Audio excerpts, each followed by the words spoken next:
자, 특판 관련돼서 좀 설명을 드리겠습니다. 아까 이제 대리점 설명 때 잠시 언급했던 내용을 제가 구체적으로 좀 말씀드릴게요. 지금 본사가 특판 사원을 한 50명 정도를 발굴합니다. 50명. 지금 여기 부산에 지금 여기 위촉되신 분들 있죠? 본사에서 명함 내주신 분들은 다 뭐다? 본사 직할입니다. 네. 본사 직할 인원을 전국에 한 50명 정도 저희가 모집을 할 거예요. 하고 그분들에게는 특권이 뭐가 있다? 그분들에게는 대리점이 아니다 하더라도 서울 시내에 가맹 모집 권한을 드립니다. 서울 시내 가맹 모집은 누가 갖고 있죠? 본사가 있죠. 이걸 누구한테 주려고 제가 막아놨을까요? 특판 조직한테 주려고 막아놨습니다. 그래서 여러분들이 서울 시내 가맹 모집을 특판 사원이 할 수 있습니다. 물론 대리점들도 할 수 있죠. 할 수 있지만 공식적으로 특판 사원은 가맹 사업을 여러분들이 서울 안에서 할 수 있어요. 자, 그 다음에 특판 사원은 전국구 특판 영업을 할 수 있죠. 그죠? 자, 더 나아가서는 지역 대리점들이 SOS를 청할 때는 여러분들이 파견되어서 그 지역의 가맹 사업을 할 수도 있어요. 자, 예를 들면 이겁니다. 자, 강주에 갔어요. 강주에 혜태제과에 우리가 B2B를 해서 우리 카페하고 도넛이 한 10개 들어갔어. 자, 그런데 혜태제과 대표가 갑자기 얘기합니다. 야, 이거 회사 말고 우리 큰아들한테 요 금남로에 하나 내주자. 이렇게 나올 수 있잖아요. 자, 이게 나왔을 때 그럼 이 가맹점은 특판 입장에서 해줘야 됩니까? 안 해줘야 됩니까? 해줘야지. 자, 일단은 광주 본부장한테 전화하시면 돼요. 자, 여기에 가맹점 하나 하려는데 이거 제가 내줄까요? 그럼 내주라 하면 어떻게 됩니까? 여러분은 대리점하고 똑같이 50% 수익을 가져갑니다. 이해가시나요? 다른 대리점이 다른 지역에 가면 50% 가져가듯이 여러분들도 똑같이 뭐다? 50% 가져가는 거예요. 공평하죠? 자, 그러면 특판이 못하는 지역이 있나 없나? 없어요. 자, 근데 중요한 거는 특판은 대리점이 아니라서 기계를 한 대도 안 샀어. 맞나요? 자, 이걸 잘 하세요. 제가 특판 조직 초기에 왜 모집을 안 했는 줄 아세요? 특판 조직이 대부분 돈이 없어요. 그래서 모집을 안 했던 겁니다. 왜? 우리가 지금 중요한 거는 가게단 말이에요. 그렇게 떼거리로 100명 들어오면 합니까? 가게를 내 이상 돼야 돼. 이해가나요? 초기에는 가게가 필요하잖아요. 그래서 윤무건 본부장이 들어온 거예요. 그러니까 가게를 다 내버리잖아요. 왜? 지방 유지도 있고 돈이 있으니까. 영업 명령을 떠났어. 이해가나요? 그게 필요했던 거예요. 판이 필요했던 거예요. 판. 이분들이 합류할 수 있는 판을 만들어줘야 했을 때입니다. 전국에 204명의 거점이 다 나갔어. 근데 이들은 억울하지 않아. 이유는 왜?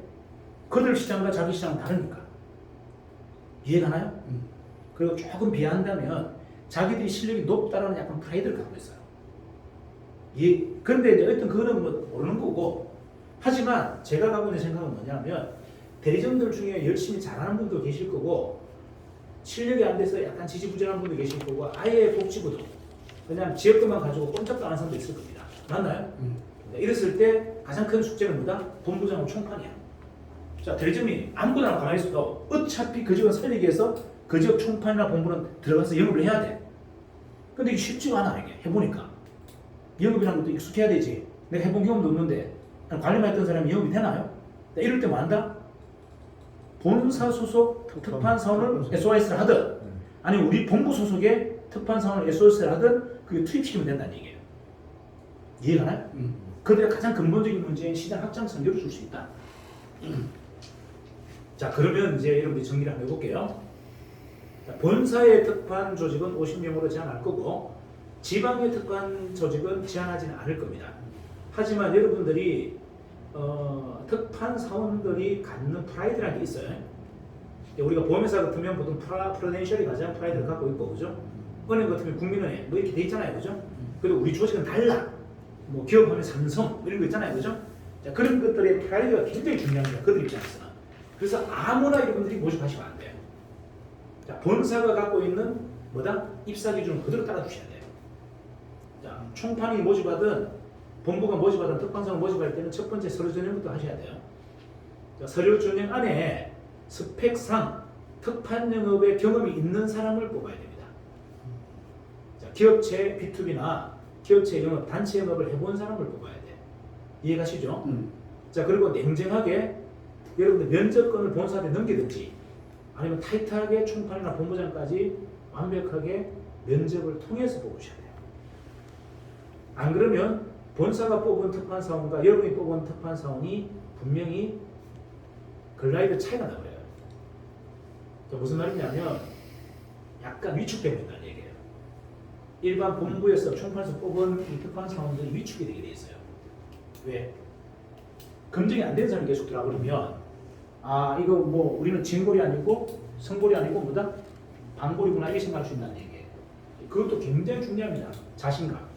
그래서 여러분들이 다른 거는 마음대로 하셔도 되지만 모집할 때 기준만큼은 좀 정말 탄탄하게 욕심 부리지 마시고 10명 중에 1명만 뽑아도 되니까 시간 속에서 굉장히 좋은 양질의 사람들이 계속 들어와요.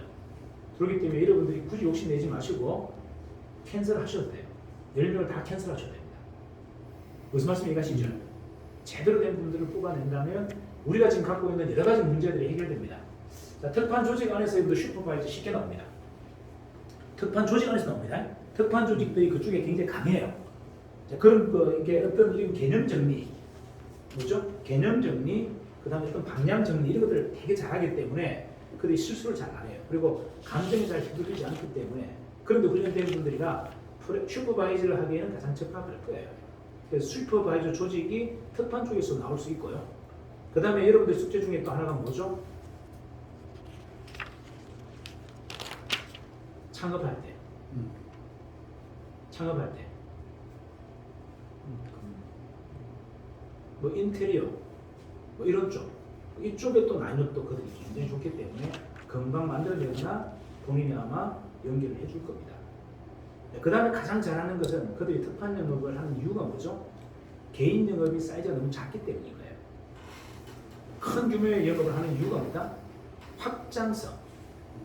확장성이 뛰어나기 때문이거든요. 그러니까 여러분들이 지금 갖고 있는 가장 큰 문제, 일반적인 본부들이 갖고 있는 가장 큰 문제가 확장성의 한계를 두고 있다는 얘기예요. 근데 그들이 확장성을 풀어줄 겁니다. 자, 그래서 제가 아까 말씀드렸듯이 뭐다? 본부나 총판은 전국 여러분들 특판 사원을 두고 관리, 그러니까 본사가 직접 뽑은 사람들하고 또는 본사가 지금 특판 팀장으로 임명한 분들하고 같이 팀을 맞춰서 일을 하게 여러분 도와주시면 돼요. 수익 구조는 여러분들에게 다 오버레이가 되도록 만들어놨기 때문에 이해가시나요? 그런 그림들을 좀 그려달라. 자, 그러면 여러분들이 지금까지 갖고 있던 한계나 또는 부족했던 것들, 본사에게 약간 하소연했던 것들이 쉽게 해결될 겁니다. 자, 저희는 또 하나 더 정리할 것은, 하나 더 생각하고 있는 것은 특판 사원 중에 검증된 사원들로 해외팀을 만들 거예요. 해외 영업팀은 외부에서 영입하는 것이 아니고 우리가 특판 영업, B2B나 이런 영업을 해보면서 이제 그들의 실력들이 검증이 되죠. 그분들에게 해외 영업권, 주재권, 뭐 그 다음에 해외 사업권을 다 넘겨줄 겁니다. 그래서 공식적으로 회사는 이렇게 보시면 돼요.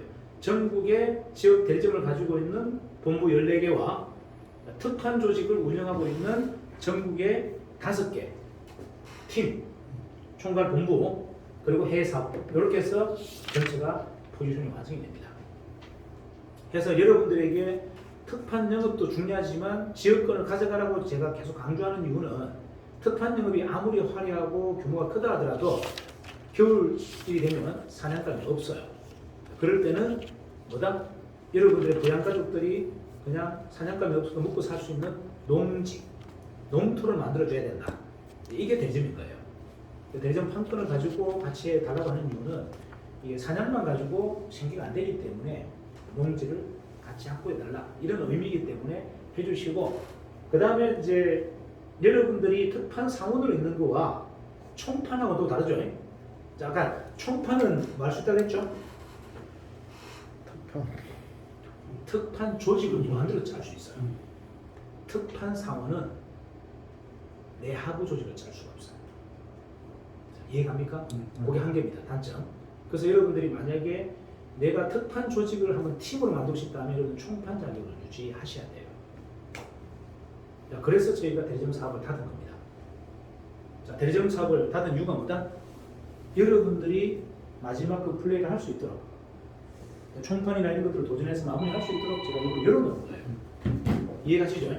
그리고 본부장 도전하시는 분들한테 본부장 룸을 확보할 수 있도록 늘어놓은 거고, 그다음 가장 중요한 거, 여러분이 당장에 지금 B2B가 안 되고 있기 때문에 일단 우리 입장에서는 가장 큰 수입은 지금 대리점 유치 수당이에요.